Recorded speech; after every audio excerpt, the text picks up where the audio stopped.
Assalamualaikum warahmatullahi wabarakatuh. Kita akan lanjutkan kuliah geometri diferensial. Dan sebelumnya kita sudah membahas tentang vektor singgung. Jadi kita akan membahas lanjutan dari vektor singgung itu ya. Di sini kita akan membahas tentang vektor singgung dan basis. Sebelum ini ya, di video sebelumnya kita sudah melihat bahwa vektor singgung suatu manifold secara lokal dia dapat dinyatakan sebagai barisan bilangan yang banyak sukunya itu sesuai dengan dimensi dari manifold itu. Jadi saya flashback sedikit, misalkan kita punya suatu manifold M gitu ya. Kemudian ada vektor singgung di sana. Oke. Maka vektor singgung ini kan di suatu titik yang dilingkupi oleh suatu wilayah terbuka. U misalnya, gitu ya. Yang ini adalah domain peta gitu ya. Ke R pangkat M. Mau M atau N sembarang ya. Saya pakai M kecil. Oke. Sehingga di sini nanti ada bayangan dari U itu. Oke. Otomatis nanti kalau misal vektor singgung kan terkait dengan suatu kurva gitu ya. Di sini juga ada bayangan kurva dan nah di sini inilah wakilan lokal dari vektor singgung yang ini ya. Jadi vektor singgung ini adalah wakilan lokal dari ini gitu ya. Dan ini secara lokal kalau gini dulu, misal ini kita sebut sebagai XP gitu. Ini titik P misalnya ya. Maka di sini tempat pangkal vektor ini ya itu adalah VP gitu. Dan VP ini otomatis adalah bilangan yaitu X1, X2 sampai XM. Nah, maka kemudian wakilan lokal ini XP ini ditulis sebagai XP dalam wakilan V. Ya. Maksudnya adalah wakilan lokal dari vektor XP oleh peta V itu. Gitu. Dan kemudian XP V ini secara lokal ini dapat ditulis di sini aja karena nggak muat. Dapat ditulis dengan X1, X2 sampai XM. Ini komponen-komponen vektor dari yang pertama sampai yang ke M. Dan X1 misal itu adalah dx1 per dt gitu ya. Otomatis dt sekian yang menjadikan dia berada di P. Misalnya ini P itu adalah C C0 itu ya. Ini karena ada gini tuh, ada kurva gini. Ada C ya, ini misalnya di 0 itu. Kemudian C0 itu adalah P. Nah, maka dx1 per dt saat t-nya 0 itulah x1 dan seterusnya sampai xm seperti itu. Oke. Ini kalau yang kita bicarakan kemarin. Tapi sekarang kita akan menampilkan vektor singgung itu secara lokal dalam tampilan yang baru, bukan dalam barisan yang seperti ini. Ya, ini salah satu cara, tapi ini bukan satu-satunya cara untuk menyatakan vektor singgung secara lokal. Kemarin kita kan sudah berbicara juga tentang pemetaan antar manifold. Nah, nanti terkait juga ke sana. Oke, saya mulai dari sini. Perhatikan ya, nanti kesimpulannya di akhir. Tapi perhatikan ini dulu. Bayangkan kita punya interval yang menjadi domain dari suatu kurva nanti, interval I gitu ya. Kemudian dari interval ini ada pemetaan C, ya, pemetaan C menuju ke suatu manifold M. Oh ya, 100 M itu aja ya, dengan suatu atlas maksimal A, tapi nggak usah saya tulis M gitu aja. Oke, maka C itu, kurva itu punya bayangan kurva di M. Misalnya adalah ini. Gitu. Kalau seperti ini ya berarti dari sini nggak ikut. Gini. Oke, kemudian misalnya saya ambil di sini saat 0 ya. Ini misalnya anggota-anggota I itu saya tulis dengan variabel T gitu. Berarti saat T-nya 0 di sini misalnya itu C-nya 0, C saat T-nya 0, C 0 gitu. Nah, otomatis ada vektor singgung di sini. Di sini, ya kan? Misalnya C0 itu adalah titik P, maka ini saya tulis sebagai XP. Oke ya. Oke, kalau mau dilanjutkan secara lokal ya seperti tadi. Berarti ini punya apa namanya ini? Domain peta. Kemudian ada pemetaan pakai biru aja. Ada pemetaan V ya ke sini ke RM. Ini RM ya.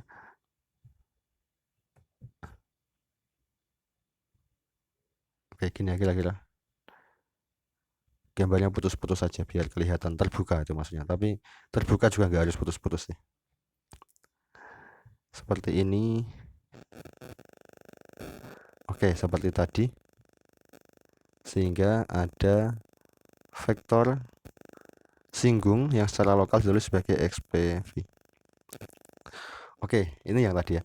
Kemudian bayangkan, ini saya lanjutkan lagi nih. Ini bayangkan ya. Ada pemetaan F. Pemetaan F itu adalah pemetaan dari M. Ada pemetaan F. Dan lihat. Ada pemetaan F dari M menuju ke R. Himpunan bilangan real. Dan ingat bahwa himpunan bilangan real itu sendiri sebenarnya adalah manifold. Ya. Oke, ini R. Perhatikan bahwa R ini yang saya gambar sebagai garis ini kan boleh tulis sebagai garis bilangan ya. Ini tuh sendiri adalah manifold ya. Manifold. Kemudian atlasnya gimana? Ya, petanya dan sekaligus nanti bisa menjadi atlas itu adalah identitas. Jadi dirinya sendiri. Karena apa namanya? Peta itu kan menuju ke R pangkat M kan. Nah, ini sendiri sudah R1 sebenarnya. R itu kan R1 kan sebenarnya. Maka dia petanya ya dirinya sendiri. Akhirnya nggak usah saya tulis ya. Biarkan dia saja gitu ya. Karena dia sudah cukup mewakili untuk menjadi M-nya, manifoldnya itu, sekaligus dia adalah petanya. Saya tulis gini aja satu. Oke. Oke, kemudian kalau ada pemetaan F seperti ini, pemetaan F, saya panjangkan aja biar kelihatan ini itu menuju ke sini ya. Pemetaan F itu, maka kurva yang ini, kurva ini otomatis punya bayangan di sini. Oke. Berarti ada kurva, bayangan kurva ini dibawa oleh F ke sini ya. Saya gambar pakai warna ungu ya. Ini entah bagaimana, mungkin bolak-balik gini atau gimana, tapi yang jelas ada bayangan di sini ya, di R ini. Nah, berarti kalau seperti itu ada pemetaan dari I interval ini menuju ke R. Apa itu? Yaitu F bundaran C. Berarti C yang dilanjutkan dengan F itu akan menjadi pemetaan dari I menuju ke R. Jelas ya? Boleh saya tulis gini boleh. Berarti ada pemetaan dari I menuju ke R. Pemetaan apa itu? Pemetaan F bundaran C. Jelas ya? Berarti kalau seperti itu, F bundaran C itu adalah kurva. Kenapa? Karena dia dari interval ini menuju ke manifold R ini. Berarti kan dia kurva kan? Kurva yang bayangan kurvanya ada di R ini. Karena dia kurva, otomatis kalau dia diturunkan seperti biasa itu ya, maka dia akan menjadi vektor singgung juga. Oke, katakanlah ini kan C0, C0 itu P gitu ya. Maka F ini juga punya bayangan dari C0 atau P itu di sini. Di sini, oke. Itu misalnya saya tulis sebagai di sini ya. Misalnya ini adalah FP, bayangan dari P atau bayangan dari C0 itu ya, sama aja ya. Oke. Otomatis kalau diturunkan kurva F0 F bundaran C ini maka akan menjadi vektor singgung yang ada di manifold R itu. Oke, vektor singgung yang ini akan saya kasih nama F, nggak cukup ya. Bentar ya. Ini tuh saya kasih nama F asterik bawah XP. Nanti kaitannya dengan push forward sebenarnya, tapi saya belum bahas itu ya. Pokoknya gini. Ini vektor yang ini saya namakan sebagai F asterik bawah XP. Oke. Jadi kalau kita mau cari wakilan lokalnya, kalau ini kan dia ada di satu dimensi. Ya, R itu kan dimensinya satu kan. Karena R sendirian. Bukan M-nya satu kan dimensinya satu. Oke. Maka dia pasti satu komponen ini, vektor ini. Oke. Kemudian F asterik XP itu wakilan lokalnya seperti apa di R ini. Oke, kita lihat ya. Tadi kan kita punya F bundaran C yang itu bergantung kepada T gitu ya. Bergantung kepada T. Nah, setelah kita punya ini, kalau kita menurunkan ini terhadap T, maka kita akan mendapatkan komponen vektor yang ada di R ini. Oke. Jadi gini. Oke. Jadi F asterik bawah, benar. F asterik bawah XP. Saya mau kasih tadi kan biasanya kan V gitu ya. Ini saya kasih ide gini, tapi karena dia adalah dirinya sendiri petanya, jadi nggak usah saya kasih ya. Langsung gini aja nggak apa-apa. F asterik XP. Oke. Itu sama dengan D turunan dari F bundaran C T per dt kan gini. Saat T-nya itu sama dengan 0. Oke. Nah, setelah dari sini, perhatikan ini. Tadi kita punya pemetaan F bundaran C itu dari sini sampai ke sini. Nah, sekarang saya bisa anggap pemetaan ini itu saya perpanjang lagi. Jadi dari sini ke sini, ya, ke M ini, kemudian ke sini, kemudian ke sini, kemudian ke sini. Saya ulangi. Tadi kita punya langsung ya, F bundaran C itu dari sini ke sini. Tapi pemetaan yang panjang yang ini ya, yang dari I sampai ke R ini bisa saya perpanjang lagi alurnya. Jadi dari I menuju ke M, kemudian dilanjutkan dengan V ya. Jadi ke R pangkat M ini lokal, kembali lagi ke M, berarti V inverse ya. Kemudian dilanjutkan ke R, kan boleh saja. Berarti kalau yang ke sini itu V gitu ya, sorry. Berarti yang ke atas ke sini itu adalah V inverse. V inverse. Nah, saya bisa perpanjang seperti ini. Dari sini ke sini. Pemetaan F bundaran C saya perpanjang dari sini ke sini, ke M maksudnya. Kemudian ke ini ke R pangkat M, kemudian ke sana ya, baru ke sini. Kelihatan ya? Berarti ke sini, ke sini, ke sini, ke sini. Kalau seperti itu berarti pemetaan apa itu? Pemetaan yang diperpanjang tadi itu. Ini adalah pemetaan ini. F bundaran V inverse bundaran V bundaran C. Nah, ini ya ini ya. Ini sudah bundaran C stop sampai sini. Berarti ini adalah C dilanjutkan dengan V, dari sini C dilanjutkan dengan V, dilanjutkan dengan V inverse, dilanjutkan dengan V inverse, dilanjutkan dengan F.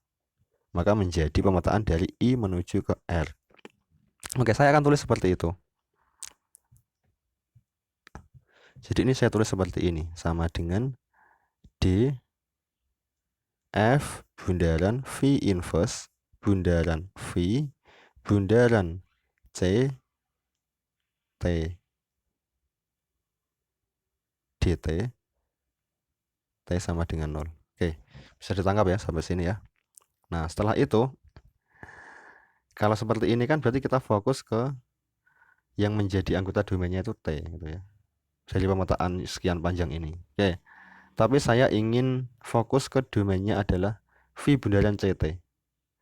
Kalau domainnya adalah V bundaran CT, ini. Itu berarti kita sedang membahas pemetaan F bundaran V inverse. Yang dari mana sampai mana itu? F bundaran V inverse itu adalah dari ini. Dari RM menuju ke R ya. F bundaran V inverse itu berarti V inverse dilanjutkan dengan F. V inverse ini ya, ini V inverse dilanjutkan dengan F. Berarti pemetaan dari mana? Ya dari sini, dari RM menuju ke R. Oke. Maksudnya gimana toh? Ya perhatikan, pokoknya ikuti dulu ya. Maka ini boleh saya tulis seperti ini. Sama dengan lanjutannya ya. Ini tadi itu sama dengan D turunan dari F bundaran V inverse. Oke. Tapi ini saya tulis kurung. Kalau ditulis kurung di sini berarti kita sedang fokus domainnya dari mana ke mana. Nah, itu berubah. Tadi kan dari I ke R, sekarang dari RM ke R ya. Ini V, satu segini aja. V, kemudian C, kemudian T. Kalau belum paham silakan ditanyakan aja ya. Meskipun nggak di sini, lewat WA atau lewat apa, nggak apa-apa. Gini, dt saat t-nya 0. Oke. Sama dengan, sebelum dilanjutkan perhatikan ini. Perhatikan ini. V bundaran CT itu apa toh? V bundaran V CT, nilai V dari CT. CT itu kan sebuah titik. CT itu kan titik yang ada di M toh. Nah, VCT itu berarti titik yang ada di RM. Jelas ya? VCT itu titik yang ada di RM. Sementara anggota RM itu adalah X1, X2, X3 sampai XM. Ya, setiap titik anggota RM itu adalah X1, X2, X3 sampai XM. Barisan seperti itu. Nah, kalau kita menulis seperti ini, V ini gini aja. Saya coret-coret dulu, nanti saya hapus lagi gitu ya. Oke, saya coret-coret dulu. Ini belum saya lanjutkan ya. Perhatikan ini dulu biar jelas. VCT itu berarti X1 CT. Kalau CT-nya P ya X1P ya. Komen ya. X2 CT. Dan seterusnya sampai XM CT. Ini saya semoga jelas karena dia adalah anggota RM. Jadi seperti ini. Oke, jelas ya. Nah, biasanya orang nulis kayak gini tuh malas. Meskipun dia jelas tahu X1 CT ya gini ya. Bayangan dari CT, T-nya itu nanti anggota I gitu kan. Nah, orang kadang nulis malas nulis seperti ini, kadang ditulis cepat, boleh dibilang salah kaprah tapi bisa dipahami gitu ya. Itu nulisnya nggak seperti ini. Tapi ini langsung ditulis X1 dalam kurung T. X1 yang bergantung pada T. Ini X2 yang bergantung pada T. Nanti XM yang bergantung pada T. Seperti itu boleh. Oke, saya hapus lagi.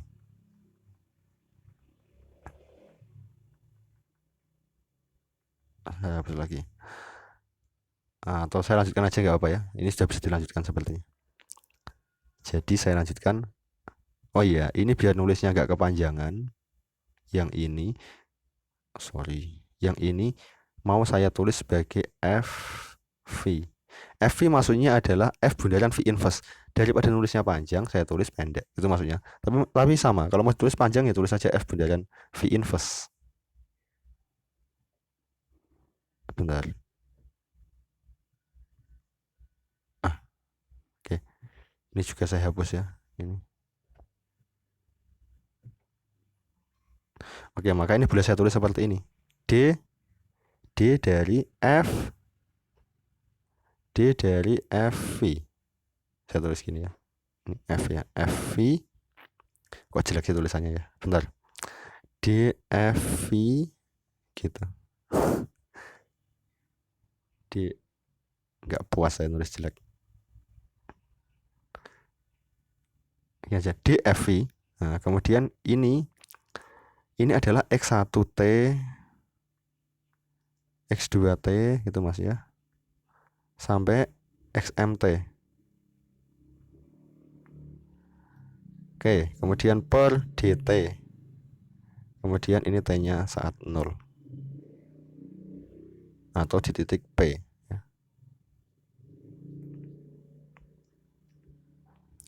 Oke, kemudian perhatikan. Saya coret-coret lagi dulu sebelum saya lanjutkan. Saya coret lagi. Ingat ya, kalau misal kita punya F itu fungsi X, Y, Z misal. Ini F sembarang, bukan F yang tadi. Misalnya kita punya suatu fungsi itu bergantung kepada X, Y, Z. Misalnya, maka df itu adalah parsial F parsial F parsial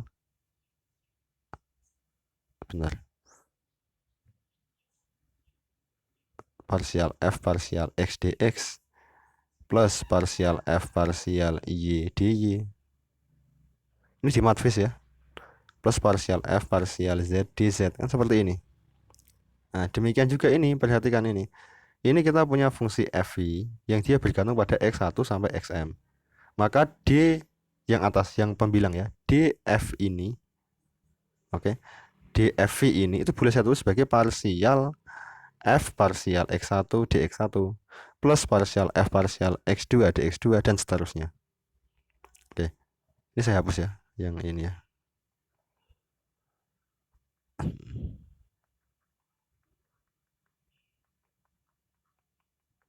Udah ya, ikuti dulu. Sehingga ini boleh saya tulis gini, sama dengan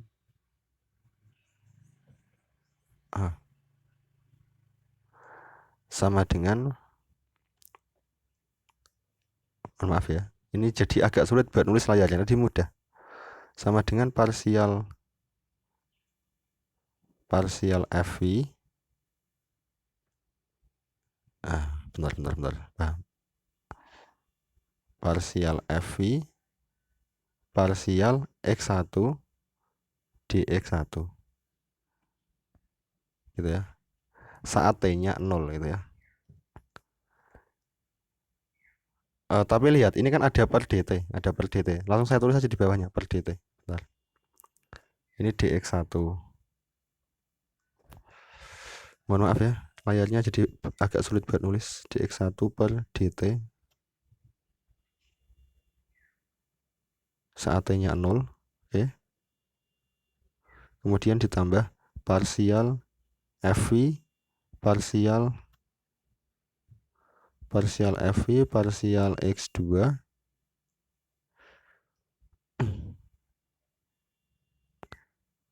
dx2 per dt saat T-nya 0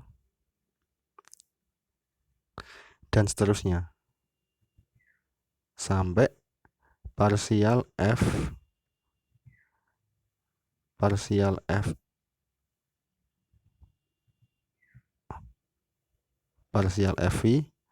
parsial XM, kemudian dxm per dt T-nya 0. Oke, sekarang perhatikan yang ini.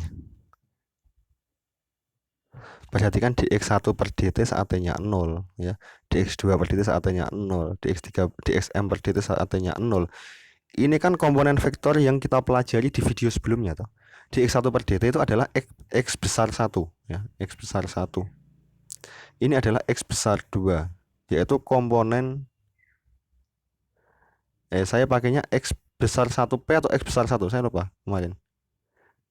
Kalau kita nulisnya itu xp, pakainya x besar 1 atau x besar 1p ya. Saya pakai p aja ya, x gini.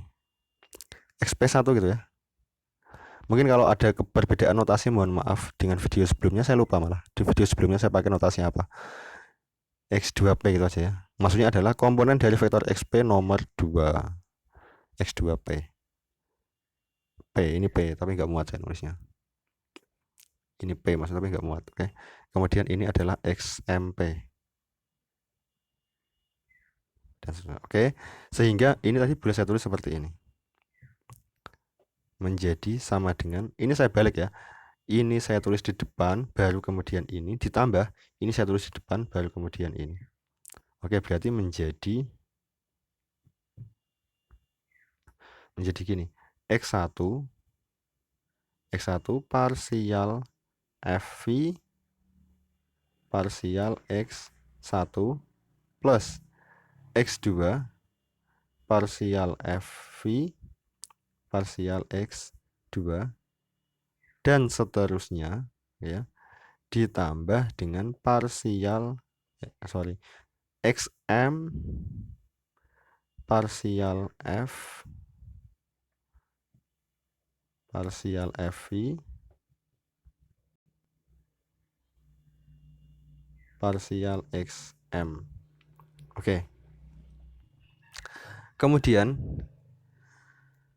ini tadi kan yang depan itu, ini ya sebelum sama dengan itu kan ini F asterik XP. Satu di sini ya, ini adalah F asterik XP sebenarnya.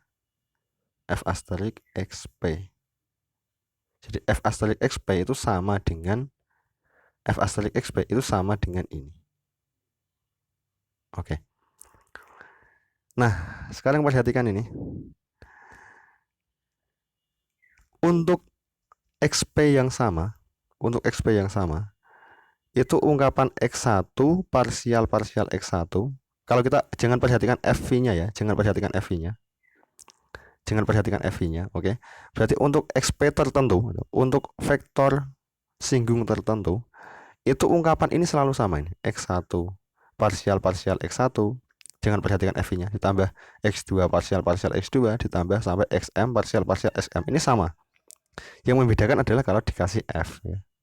Nanti F-nya berbeda, itu akan menghasilkan ini yang berbeda. Tapi pokoknya kalau XP-nya tertentu, itu bentuk X1 parsial X1, kemudian X2 parsial X2 ini selalu sama. Oke. Dan ini kalau mau ditulis agak singkat, itu boleh ditulis seperti ini. Ini sama dengan X mu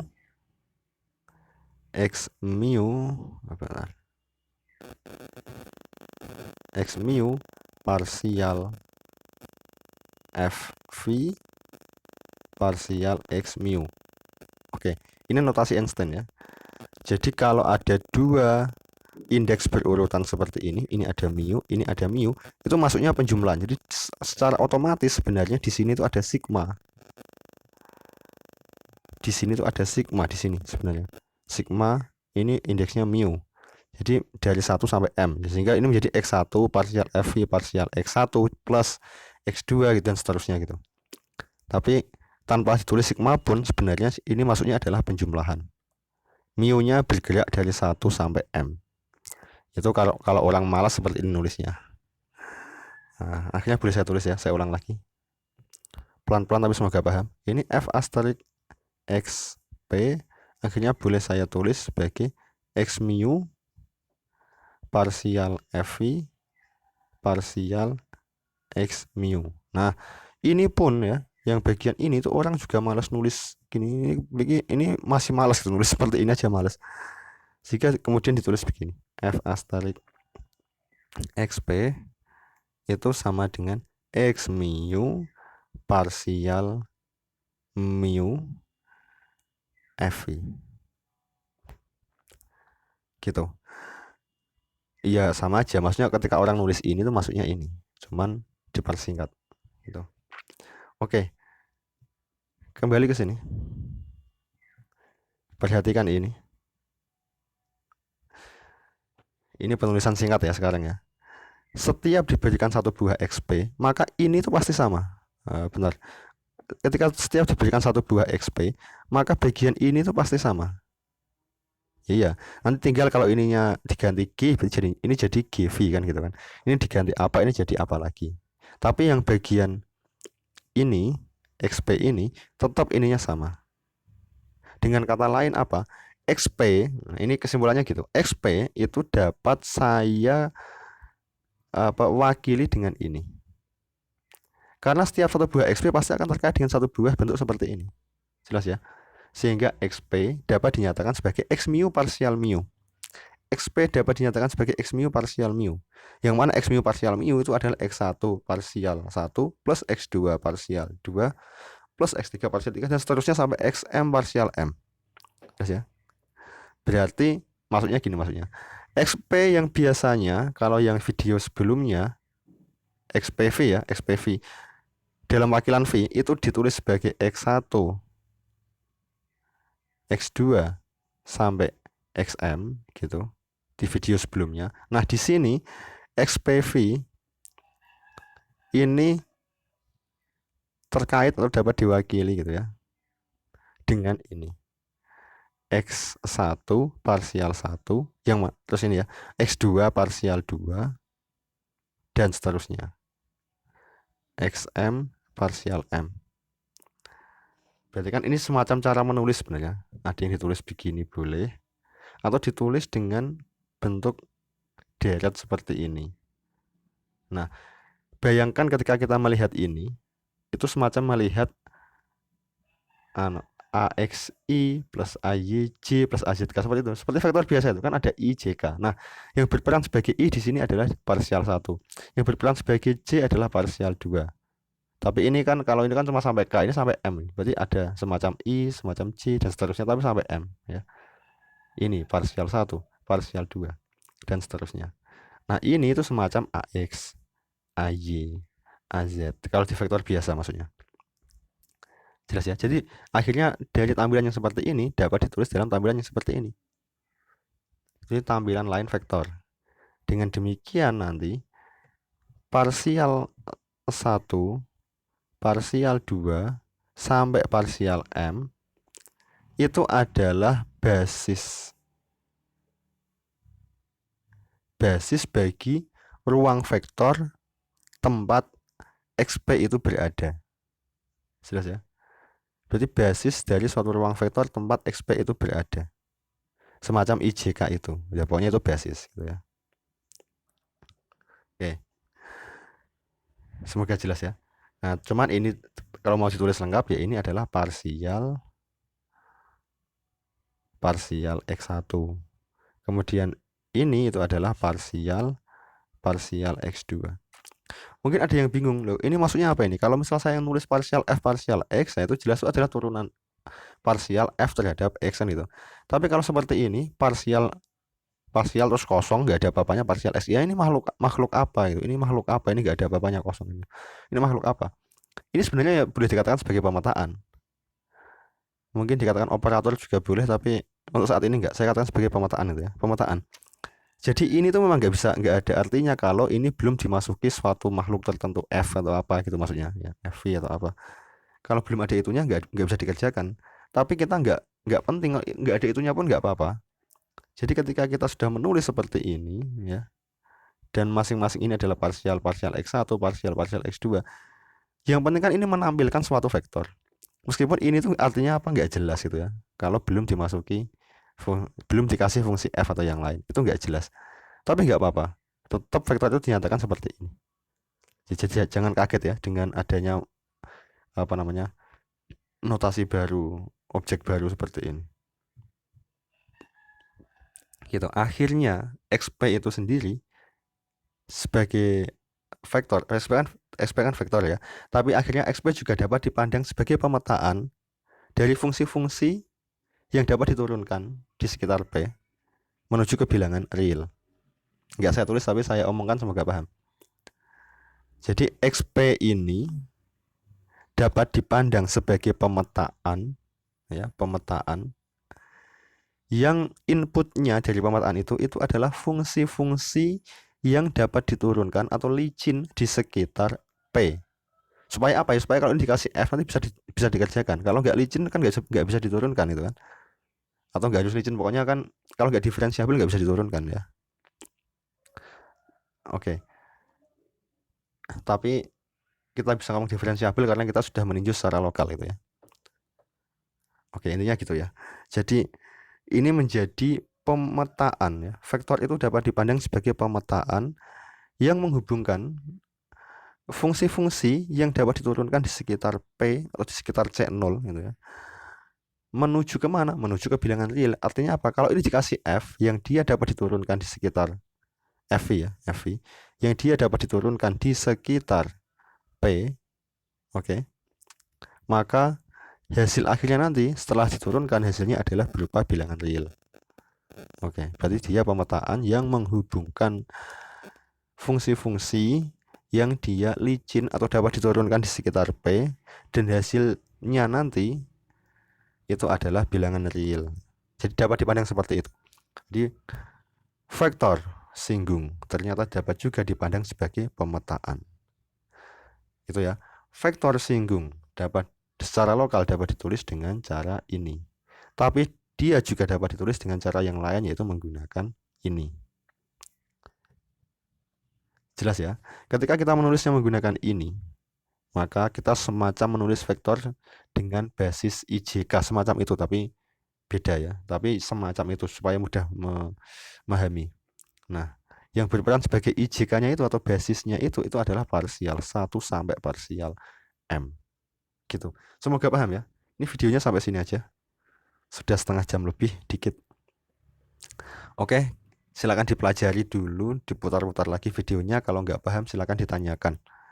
Ditanyakan di WA boleh, dimanapun boleh. Ya, terima kasih. Assalamualaikum warahmatullahi wabarakatuh.